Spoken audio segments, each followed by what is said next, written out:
All right, what's good, my people? It's your boy Daniel Fex here. Welcome back to the channel. This is day 6, episode 6 of the bootcamp. This is the lesson all about psychology, about the mindset and mental aspect of trading. Now, I'll be honest, I've recorded this intro a solid 15 times, and I'm not going to re-record it. So any mistakes I make past this point, just deal with it, have fun. But throughout this entire bootcamp, the past like 4 or 5 episodes, I've been talking about how psychology is like 99% of trading, how psychology is the main aspect and technicals don't matter. And then I've been just going on to just teach you technicals. So in today's episode, we're going to begin to correct off of that, but this is not going to be the one and only psychology video. There's going to be many more that follow because, again, psychology is a very long, complicated, extended topic, and it's not something that you can just like teach in one video, for example. You see what I'm saying? And that leads me on to my second statement. That is, psychology is not a generic topic. It's not like technicals where there is a yes and no. There's a correct and incorrect. Psychology is very like ambiguous, where it's very personalized to you and your unique psychology.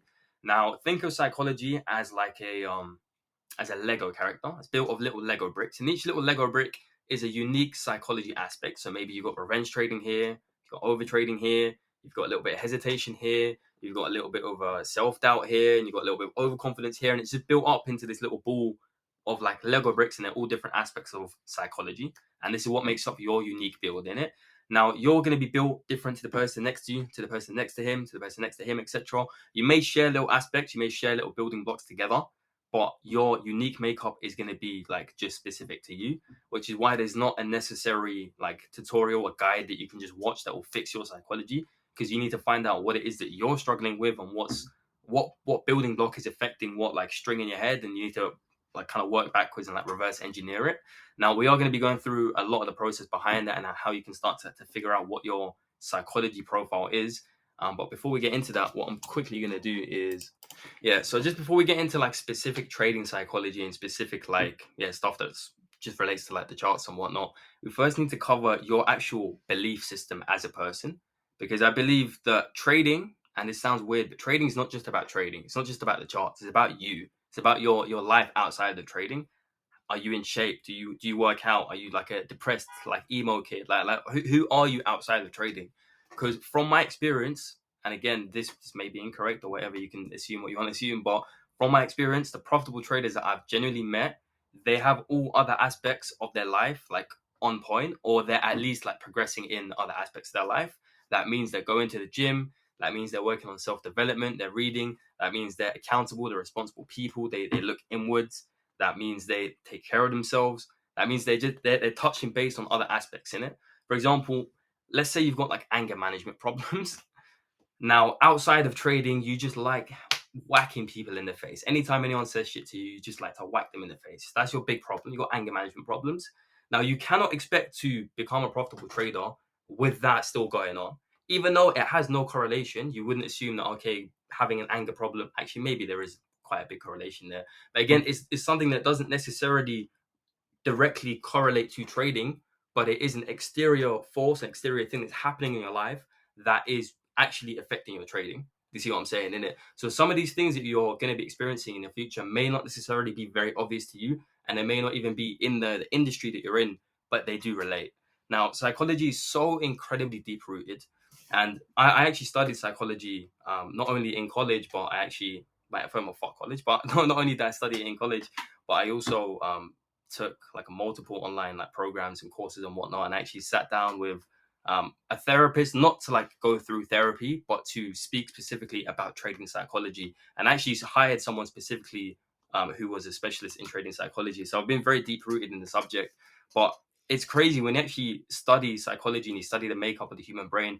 It's so incredibly deep rooted, and you wouldn't think that your trading psychology and what you're doing on the charts actually links back to like your childhood. Like, it's so incredibly deep rooted in the subconscious brain. Now, again, I'm not the therapist here, so I can't necessarily make these little links for you. But for example, like your revenge trading problem may link back to your childhood, where you lost a game of basketball against your mate and you played him again and then you won it, or like it's something along those lines. You see what I'm saying? But like it's very complex, is what I'm trying to get across.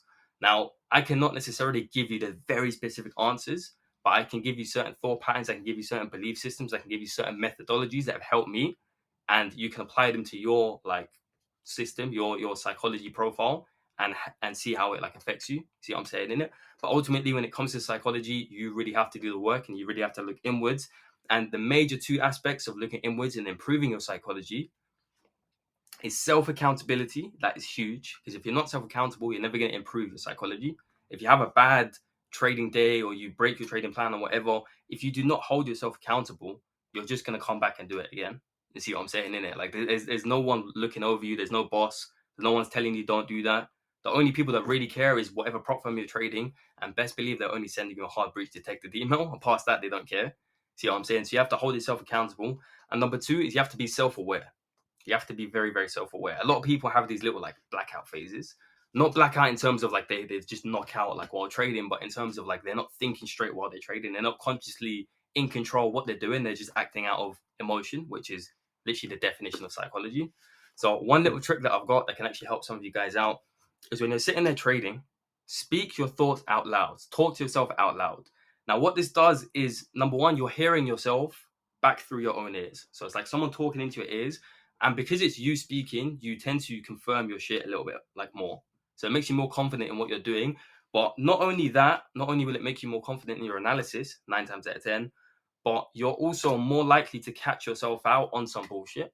Because if you're about to revenge trade, for example, or you're about to like do something you shouldn't be doing, and again, we're going to go through a bunch of psychology stuff in a minute. But if you are about to do some stupid shit and you speak that stupid shit out loud, and then you have to try and justify why you are able to do that stupid shit and why it says that in your trading plan, and you're doing this out loud, you're more likely to catch yourself out on it. You see what I'm saying? You're more likely to be like, wait, hold on. Why the fuck am I doing this? Because my trading plan says this.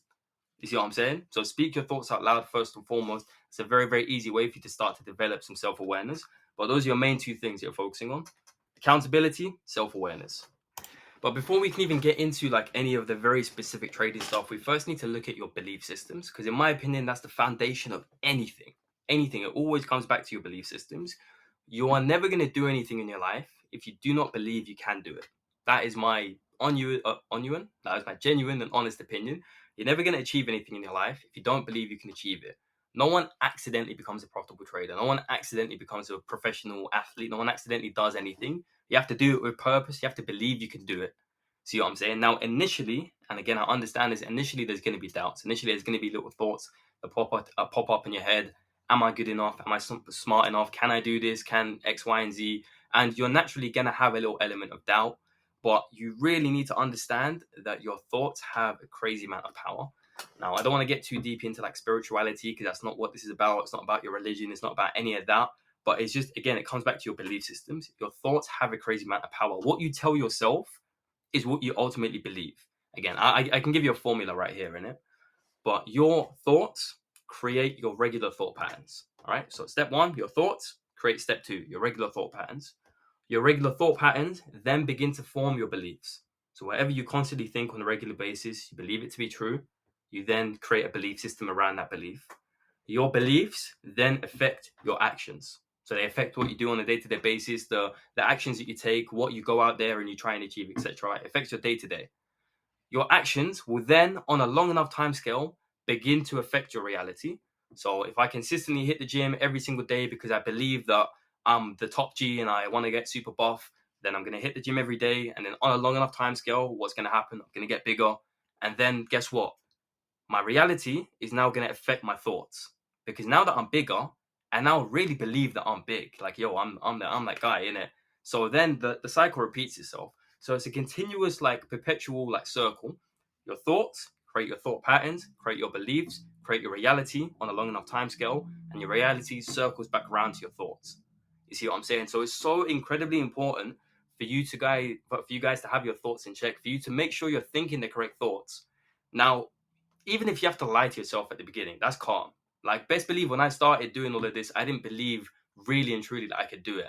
But I sat there and I lied to myself and I speak it out loud, and it just sounds cringy, but I talked to myself in the mirror and really tried to get it into my head, especially when it came to trading. Whenever I came down and I sat down to trade, I would almost try and like method act. Like you guys know what method acting is? It's when you try and become like the role that you're playing, like the character.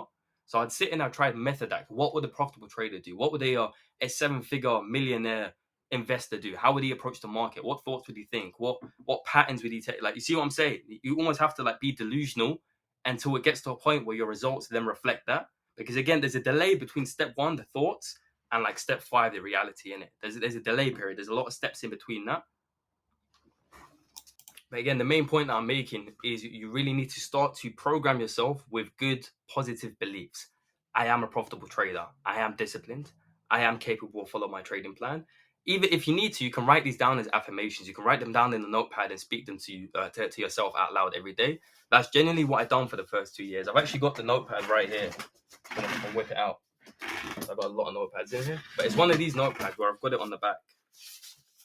Nah, no, this is this is actually this is a tangent in it. That's my old trading journal. You see that? I said 9 p. Bro, see, this is how you know I started trading a while back, man. I said I was noting it down on paper. Yeah, anyways, what was I saying? Whip this out for you guys. Yeah, so I've literally got a whole journal right here. Again, I'm not going to bring it up to the camera because there's some personal stuff in here, but I've got a whole journal where I used to sit down every single morning and I'd write down 3 affirmations. I am so happy and grateful now that I'm a profitable trader. I am so happy and grateful now that I am funded with FTMO. Like these little affirmations, these beliefs that, again, when you speak them out loud, it may seem a little bit silly. It may seem like, what am I doing, etc. But it really ultimately does affect what goes into your subconscious and what you truly believe and what actions you take. Now, do not get me twisted for 1 minute. I'm not one of those people that's going to sit there, tell you to meditate 9 times a day and think positive thoughts and attract Lamborghinis. It doesn't work like that. You have to take action. Even the whole concept of the law of attraction, which some of you guys may know. If you don't, look into it if you want. But even the whole concept of the law of attraction, the last part of that word is action. That means you still have to do. You still have to act as if. You still have to take those actionable steps in between to make sure you're moving in the right direction. Belief is one aspect, is one side of the coin, but you still need to actually like make moves in it. Equally, you can't just make moves and not believe that what you're doing is actually moving you in the right direction. So you need both. You see what I'm saying? But again, going back to what I was saying, main point is have positive beliefs. Have positive, not positive beliefs. Have positive thoughts, because again, it can then eventually affect your beliefs. Vice versa, do not have negative thoughts. Now, granted, this is a lot easier said than done because shit happens, life happens in it. You're bound to say some shit in your head at some point. But just again, be self-aware of the thoughts you're having, especially when it comes to trading. Don't think any negative thoughts. Don't even have them in your head in terms of do I know what I'm doing? Like any sort of uncertainty, any sort of like self-doubt, which is kind of the same thing. Any like negative talk, like I'm not smart enough or I'm not capable, anything like this. Even if you're just saying it to yourself, even if you're just thinking the thought or whatever, genuinely your brain cannot differentiate between what you truly believe and what you're just kind of floating as a passing thought. You see what I'm saying? So just be incredibly wary of the thoughts you're thinking. Again, I don't mean necessarily sit there, track individually thought by thought, but again, it just comes back to self-awareness. If you're aware of what you're doing and you're aware that, okay, I want to be thinking positive thoughts, I want to build good beliefs, you're going to start to catch out these negative ones here and there in it. And furthermore, another trick that my old mentor taught me is that whenever you do have like a negative thought, like you don't have to sit there and panic and be like, oh shit, I'm programming my subconscious the wrong way in it. But a very easy trick that if you have one negative thought, replace it with 3 positive ones. That's it. This applies to trading specifically as well. So let's say, what's a good example? So yeah, if you got like one negative thought, again, this can be trading related or non-trading related, but you got a negative thought, for example, the weather's so shit. To be fair, that's not a very good example because it doesn't relate to you. But for example, you have the thought that I'm not disciplined enough for this or I'm not smart enough for this. Immediately replace it in your head with 3 positives: that I am constantly growing, I am grateful that I'm taking initiative to do stuff, that I am grateful for X, Y, and Z. Just again, replace it with gratitude, replace it with positive emotions that you're feeling. See what I'm saying? Of course, I'll be honest, those past couple minutes were a little bit of waffle because I was just overheating and the time was going. So like allow me, the past couple seconds didn't make like a lot of sense, but hopefully you guys get the point that I'm trying to make when it comes to your belief system. Again, I know I went on a bit of a rant, a bit of a tangent past couple minutes, but again, it's just one important point that I'm making. Your belief system is the foundation of everything. You must believe you are capable of achieving it before you can actually go out there and achieve it. So just start programming yourself with beliefs, with thoughts, with actions that is going to align with what you want to end up as. If you want to become a profitable, successful 7-figure trader who's got their own business, start to think thoughts that person would think. Start to believe that, yo, if I act a certain way and I think certain thoughts and I can form the thought pattern, I can get there. See what I'm saying? And again, it's not an overnight thing. You're bound to doubt it. You're bound to, at the beginning stage, be like, this is silly, this is stupid. And you're not going to really believe it. You're not going to really internalize it in your brain until you've actually got a point of reference. And that point of reference will be once you start the system, once you start thinking these thoughts and like actually setting a goal, and then you meet that milestone and you reach that goal, and then you have the point of reference of, yo, I set this back here and I had these thoughts and it led to these actions and it led to this belief, and then it led me to ultimately getting this. And then you have that whole timeline, that whole reference point in your head. Then you really believe it. And then best believe it's that much easier for you to then do it again and again and again and again. And each time it gets easier because each time you build more confidence, you build more self-belief, you build more assurance in yourself that, yo, I'm that guy. Anything I say, I can do it. Anything I touch works. Like, you know, that untouchable mindset. And again, I've gone on a bit of a tangent here, but this is the same reason why you often find that successful people are just successful in all aspects of life, and they're successful in anything they do. Like someone who's profitable entrepreneur can start another business and they're just successful again. And yes, it is because they have the skill and because they have the experience and the knowledge and whatnot, but it's also because they have the belief that they've done it before and they know they can do it before, so they just do it again. You see what I'm saying? Again, I don't know how clear I'm coming across in this video, but hopefully you guys are following along with me so far. So anyways, let's relay this back into trading a little bit. Let's start going through some of the trading psychology, because I know we went on a bit of a rant, but I promise you guys it is very, very important. And I have gone in this rant for a reason, because like I said, it is the foundation. The impulsive and corrective waves is the foundation of the technicals. Your belief system and your thought patterns and your subconscious programming, which we kind of just discussed a little bit right there, is the foundation of the psychology. Again, it all comes back to your belief system. You want to brainwash yourself with positive beliefs, even if they're not true. Even if you're not a profitable trader, you're not a disciplined trader, you're not the top G, whatever, just program yourself, brainwash yourself, be delusional initially until it becomes true for you. And again, there's a little bit of a delay, there's a little bit of a timeline, you have to wait, and you're going to feel silly, you're not going to feel like it's working. But I promise you, on a long enough time scale, it gets into your head and you kind of like hypnotize yourself. And again, that's called rewiring your subconscious to an extent. Again, it's to an extent, everything. Now, coming into actual trading psychology, coming into actual cognitive biases when it comes to a chart. Now, there's actually a list of some of the psychology things that may affect your trading performance. Now, there's a very long extended list and it goes on for a very long while, but these are the main biases that majority of traders will experience at one point or another. Now, I'm going to list them first and then we'll go through them individually. Now, there's negativity bias, there's loss aversion, there's regret aversion, there's confirmation bias, there's hindsight bias, and there's obviously FOMO. Now, let's start at the top. Negativity bias. What is that? Now, negativity bias is the cognitive bias to always be negative.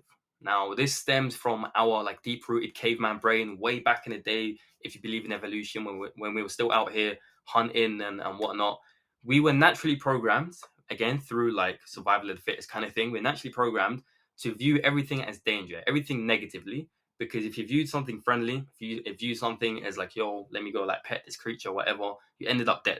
So we eventually evolved to just view everything negative, that's dangerous, stay away, like negative. You see what I'm saying? That's negativity bias.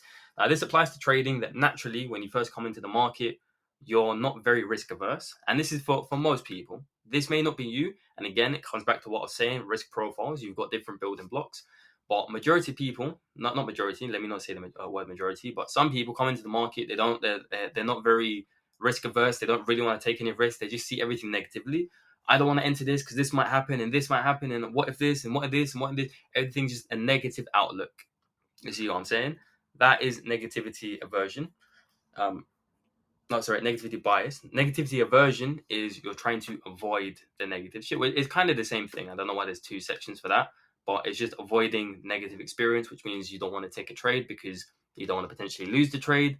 That's negativity bias summed up. Again, that's not very, very popular. It's not a very big one. So we'll just move past that very quickly.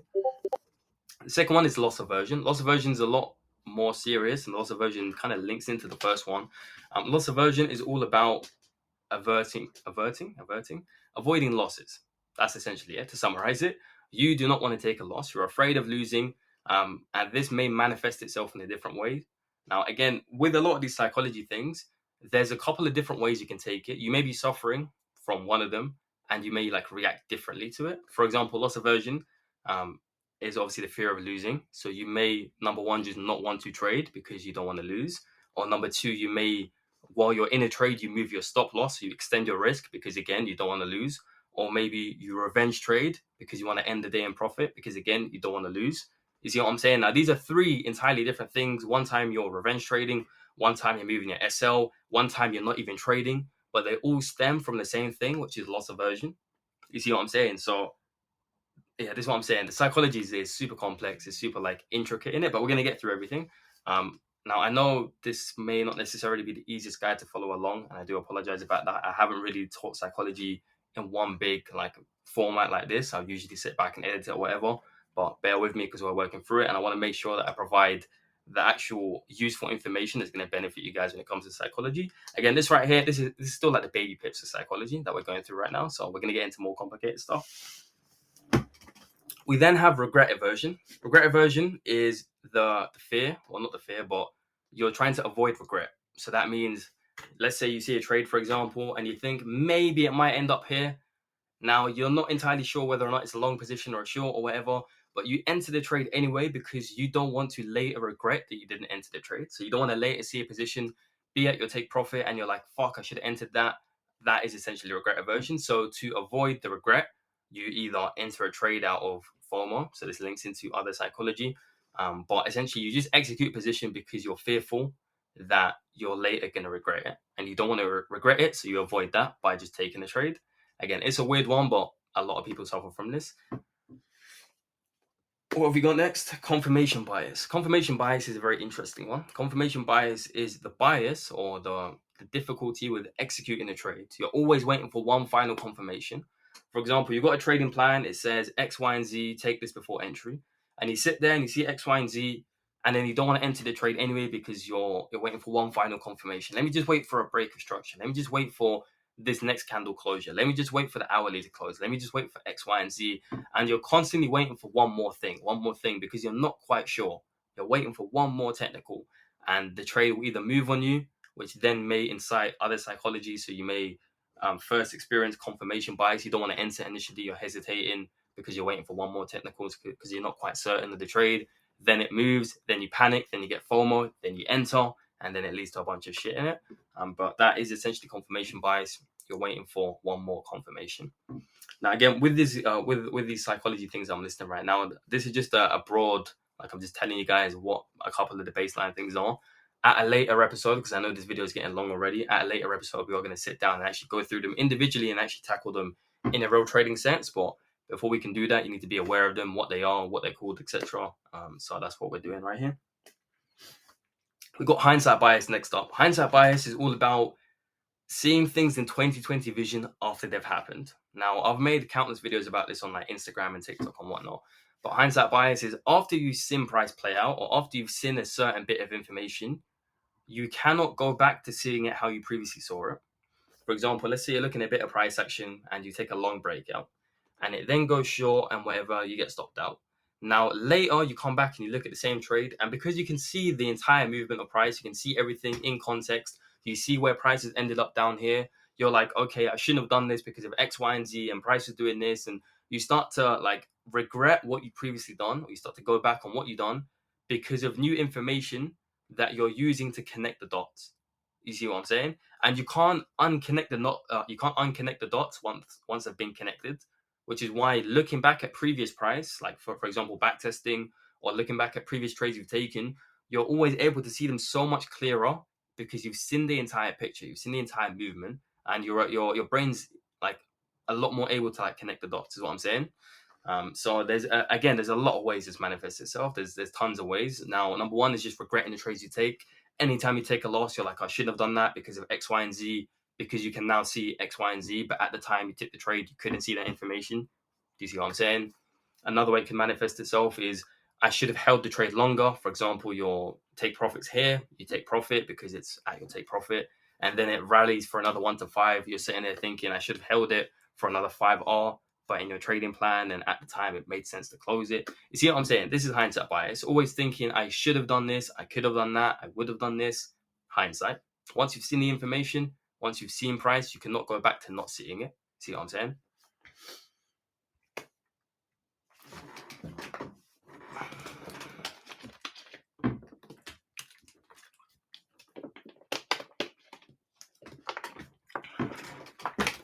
All right, and then we got the big FOMO, the big FOMO. FOMO stands for fear of missing out. Now, this is the fear of missing out.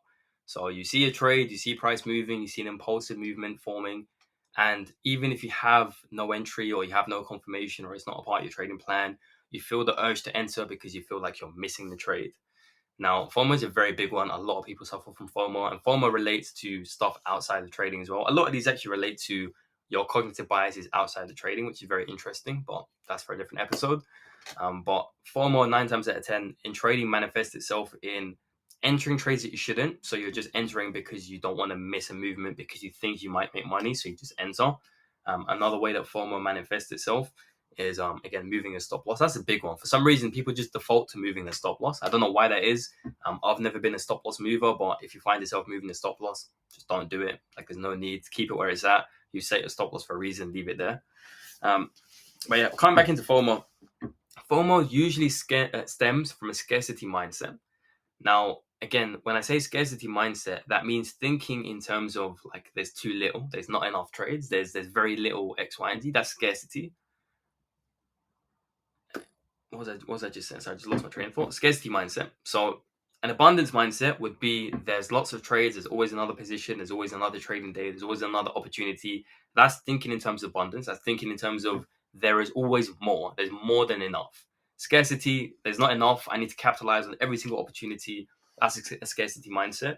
Now, this is where FOMO stems from, because when you believe there's not going to be another trade, when you believe there's not going to be another opportunity for you, it makes you act more hastily on a current position. Because there's one current trade, you think, yo, if I don't take this trade, who knows when I'll get another position? I may not get this for another couple months. And like, you're thinking short term, you're like, yo, I need to secure this right here, right now.